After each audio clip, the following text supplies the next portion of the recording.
आज हम बात करेंगे क्लास 12th का चैप्टर फर्स्ट का मोस्ट इंपोर्टेंट टॉपिक है आपका गॉस थ्योरम। क्लियर? तो गॉस थ्योरम पहली चीज तो किस चीज को रिप्रेजेंट करता है? गॉस थ्योरम बेसिकली दिखाता है आपके पास कि टोटल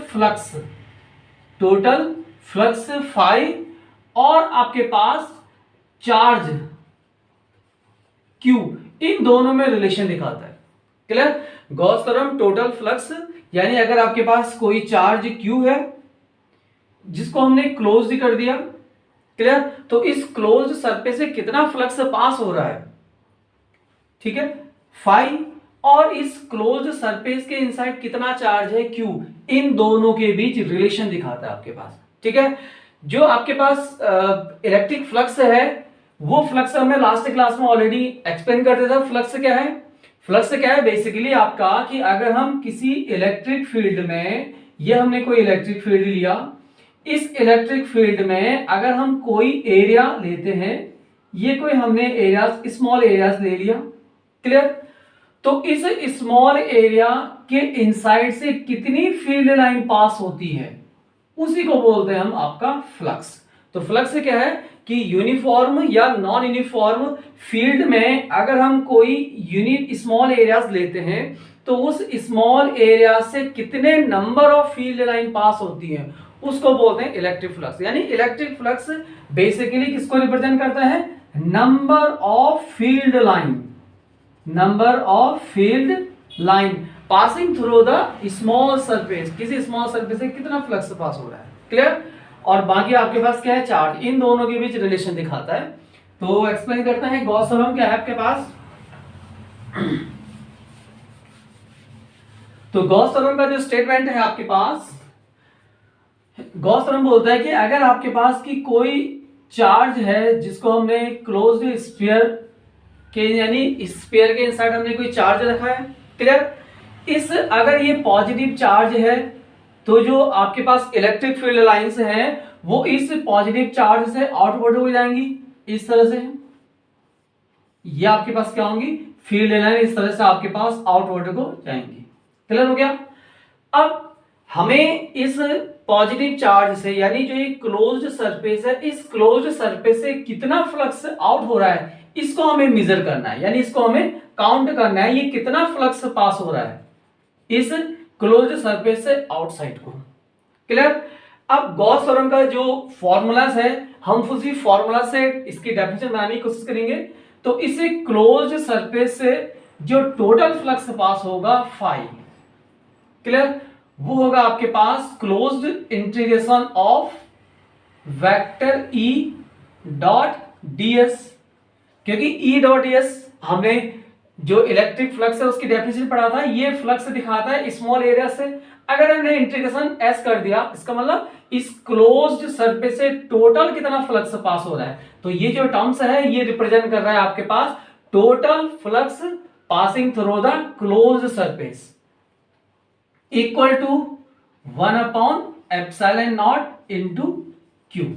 क्लियर? अब जो गॉस थ्योरम की का स्टेटमेंट है वो इसी फॉर्मूले से बनाएंगे। तो गॉस थ्योरम का स्टेटमेंट है आपके पास कि टोटल, ये टर्म्स जो है क्या है? टोटल फ्लक्स, यानी total flux passing through the closed surface, यानी किसी क्लोज्ड सरफेस से कितना जो टोटल फ्लक्स जो पास हो रहा है वो इक्वल होता है 1/ε0 times of total charge enclosed the Gaussian surface. यानी जो ये आपका क्लोज्ड सरफेस है, इस क्लोज्ड सरफेस के अंदर टोटल कितना चार्ज है उसका 1/ε0 टाइम्स। क्लियर? तो टोटल फ्लक्स इनक्लोज्ड द, या total flux passing through the closed surface, इस क्लोज्ड सरफेस से टोटल कितना फ्लक्स पास हो रहा है वो इक्वल होता है 1/ε0 times of total charge enclosed the closed surface. Clear? तो the total flux passing through the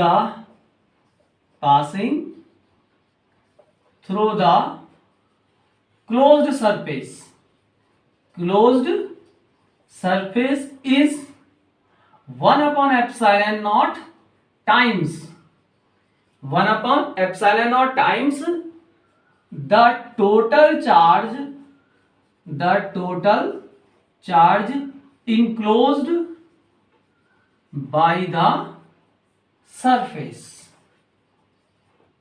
clear?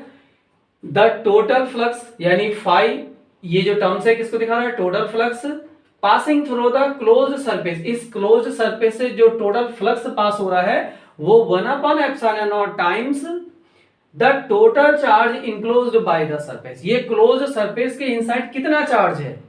Clear? अभी जैसे हमने यहाँ पे Q दिखा रखा है, सपोज Q1 Q2 हो तो इस यहाँ पे क्या आ जाएगा? Q1 plus Q2। अगर इसके अंदर दो चार्जेस हैं, अगर एक सिंगल ही चार्ज है तो सिर्फ क्या आ जाएगा आपके पास? Q। क्लियर हो गया? तो ये तो हो गया गॉस थ्योरम का स्टेटमेंट। क्लियर? अब हमें इसे प्रूव भी करना है गॉस थ्योरम के को। तो देखिएगा प्रूव करने के लिए हम कैसे करेंगे आपको।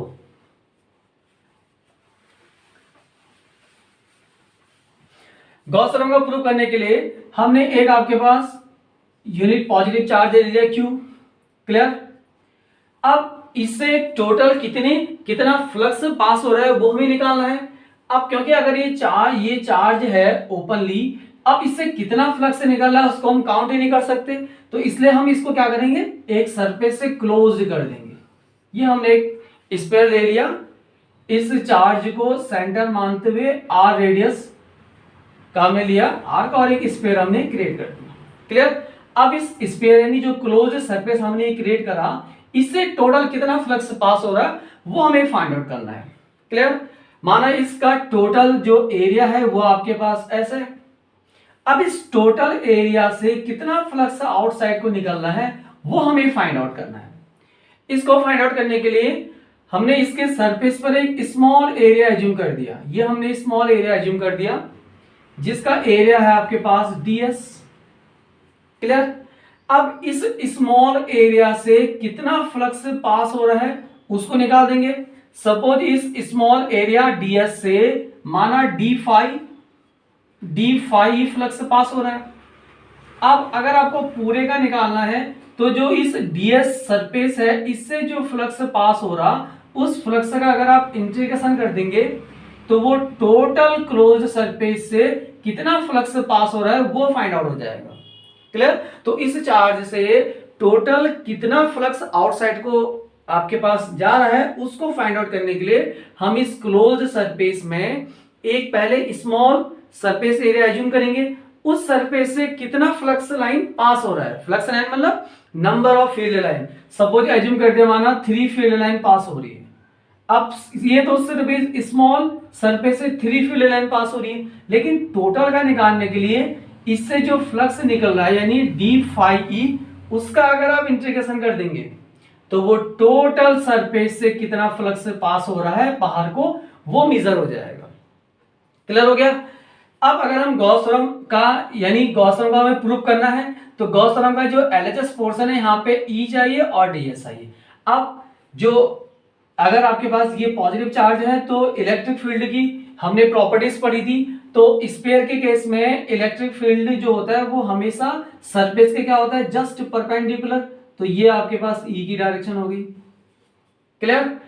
अब दूसरा हमने पढ़ा था सरफेस वेक्टर। सरफेस वेक्टर क्या होता है?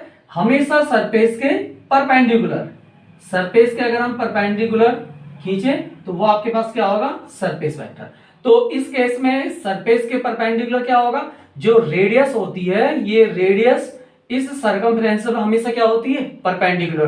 तो इसी रेडियस वाली लाइन को ही के अलोंग ही क्या होगा आपके पास? Surface vector. अब देखिए ds जो है वो सरफेस वेक्टर को रिप्रेजेंट कर रहा है। अगर आप इसके ऊपर वेक्टर को हटा देंगे यानी इसका जो मैग्नीट्यूड है वो सिर्फ इसके एरिया को रिप्रेजेंट करेगा आपके पास। क्लियर? तो यहाँ पे ds आपके पास ds वेक्टर क्या हो गया? Surface vector. क्लियर? तो ये आपके यानी E vector electric field intensity और ds दोनों क्या है? एक ही के अलोंग है, यानी दोनों के बीच का एंगल क्या है? 0, यानी दोनों क्या आपके पास? पैरेलल। क्लियर? अब गॉस थ्योरम को प्रूव करने के लिए उसके एलएचएस पोर्शन में आपको पहले क्या निकालना पड़ेगा? E। अब E क्या है? E है इस पॉजिटिव चार्ज जो कि आपका O पॉइंट पर रखा है, इस पॉजिटिव चार्ज से r डिस्टेंस यानी इसके सरफेस पर उसको हमने एज्यूम कर लिया पॉइंट P। तो इस सेंटर से यानी जहां पे प्लस क्यू चार्ज रखा है, इस प्लस क्यू चार्ज से P पॉइंट पर इलेक्ट्रिक फील्ड इंटेंसिटी। क्लियर? तो इसको निकालने के लिए हम करेंगे कि इलेक्ट्रिक फील्ड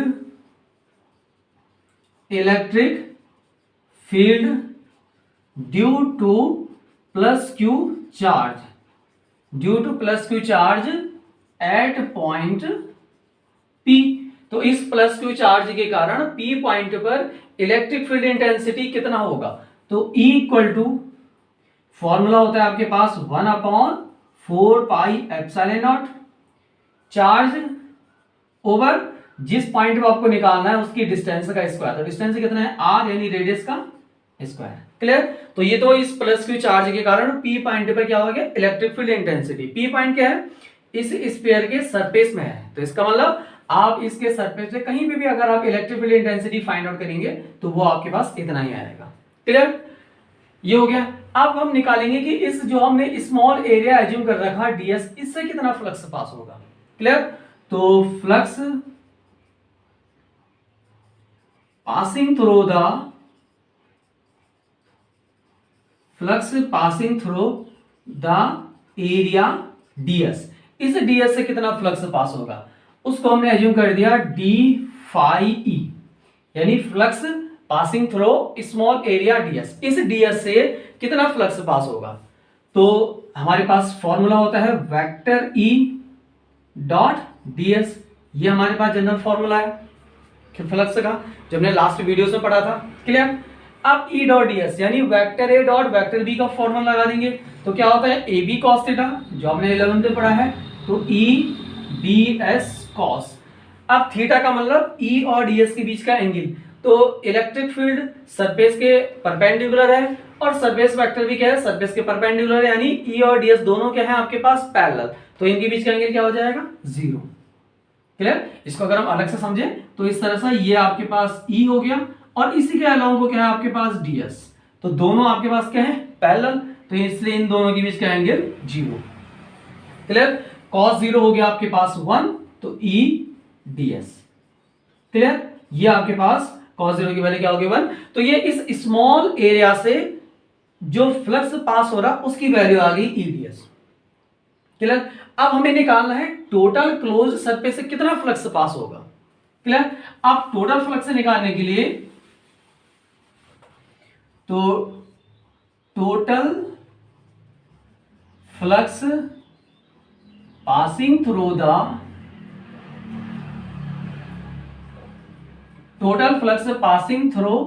द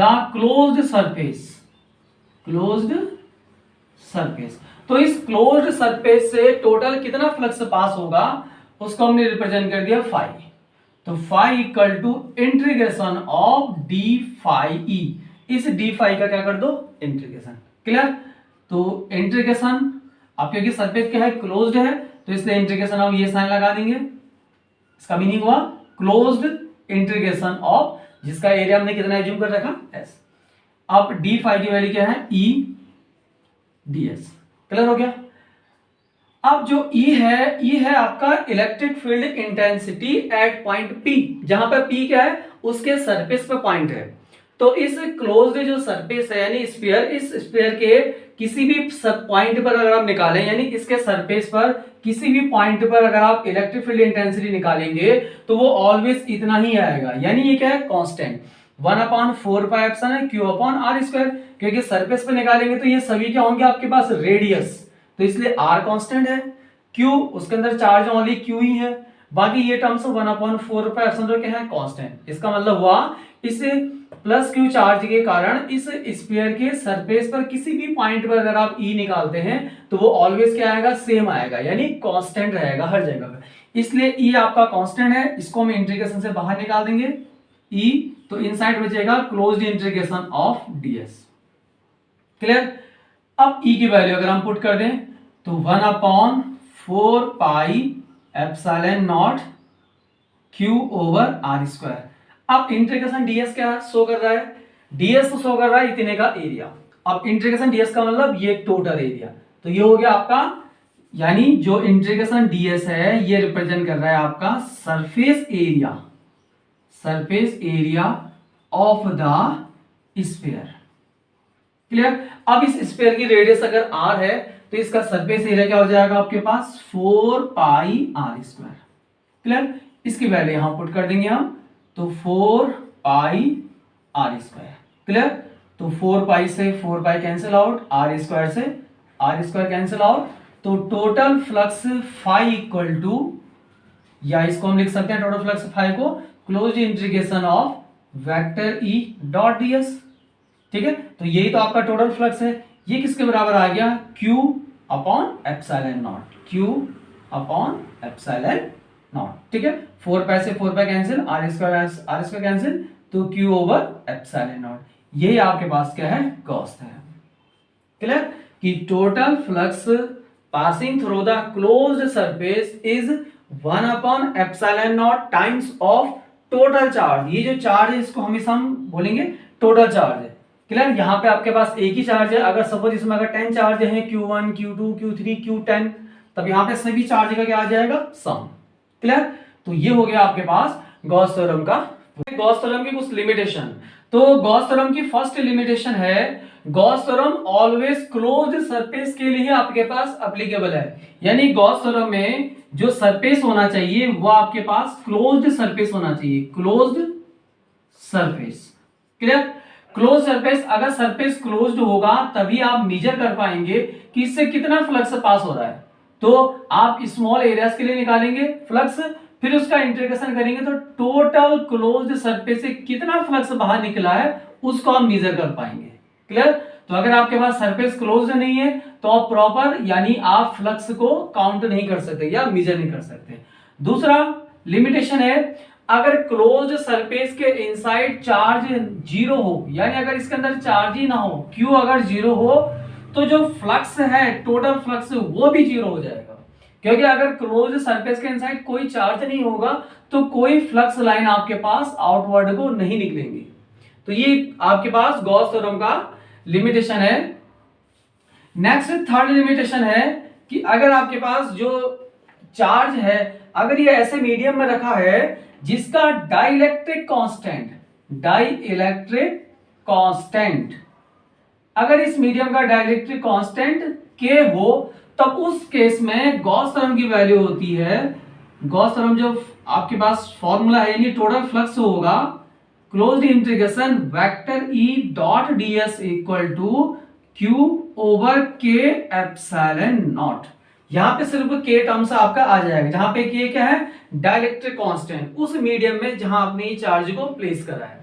क्लियर, तो अगर मीडियम का डाइलेक्ट्रिक कांस्टेंट K है तब गॉस थ्योरम या उस केस में क्या हो जाएगा, integration E dot ds equal to Q over K epsilon naught. Clear.